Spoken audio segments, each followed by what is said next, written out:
S'il n'y a pas de sagesse dans une maison, aucune maison ne s'élèvera. Alors, première chose donc, pour la sagesse, pour ceux qui ne sont pas mariés, mesdames, je vous parle à vous, d'abord, la sagesse, ne cherchez pas un homme qui est riche. Cherchez un homme qui a le potentiel d'être riche. Je reprends, ne cherchez pas un homme qui est riche. D'ailleurs, cherchez un homme qui a le potentiel. C'est-à-dire qu'il vous montre les signes. Parce que généralement, dans la trajectoire de la construction de la richesse, l'homme a atteint le firmament de sa gloire au moment où il a déjà trouvé sa partenaire. Mais vous pouvez voir les prémices de la gloire à venir. Beaucoup de sœurs sont passées à côté des milliardaires parce qu'elles voyaient juste un gars qui n'avait que quelques faibles revenus. La Bible dit par sagesse, ne méprisez pas les faibles commencements du Seigneur. Le frère que tu vois à côté, qui est juste un charpentier, le frère que tu vois à côté qui n'est qu'un menuisier, ça peut être un chef d'entreprise terrible.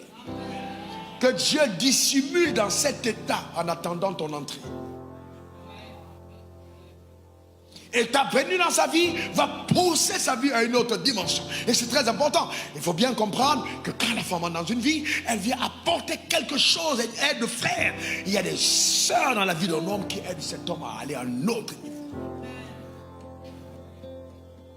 Vous savez que quand j'ai rencontré ma femme, je portais le costume vendredi, samedi, dimanche. J'étais en veste tout le temps. J'étais tellement sérieux, j'étais toujours en veste.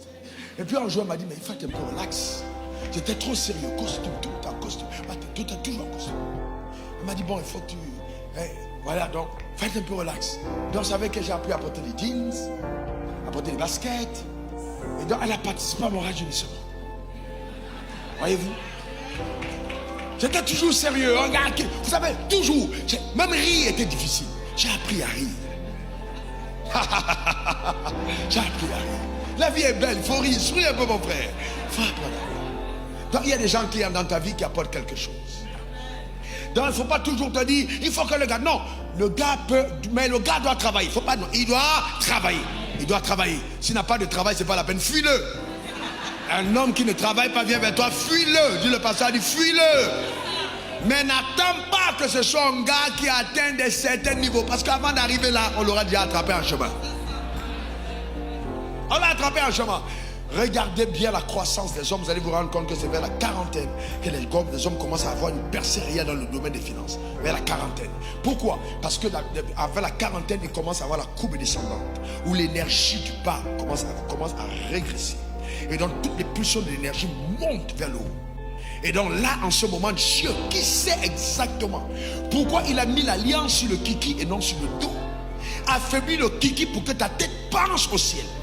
Il te donne les savoirs à un moment où toi-même, tu n'as même plus l'énergie d'aller te balader à gauche et à droite et que les avoirs commencent à participer à l'avancement de sa gloire. Donne-moi encore ton meilleur amen. Tu es intelligent, il est sage. On est d'accord? Mais il se dit, je veux que tu penses à autre chose. Mais entre-temps, quand l'argent commence à gagner de l'argent, parce que l'argent crée des pulsions. Hein? L'argent, non. L'argent peut te... Si vraiment tu ne viens pas devant l'hôtel, l'argent peut t'amener à devenir fou. L'argent te fait perdre le sommeil. Tu dors à 1h du matin, tu vas à 1h30. Les boutiques sont fermées, mais tu t'habilles, tu veux sortir. L'argent est en train de te dire, la puissance de maman. Quand Dieu n'est pas derrière, je te garantis, la prospérité peut être le sujet de ta mort. C'est pourquoi Dieu, avant de t'amener à cette dimension, va s'assurer de te donner une femme qui va participer à ton équilibre, qui va t'aider à la stabilité, afin que ça puisse vous amener vers le bon sens. C'est ça le problème.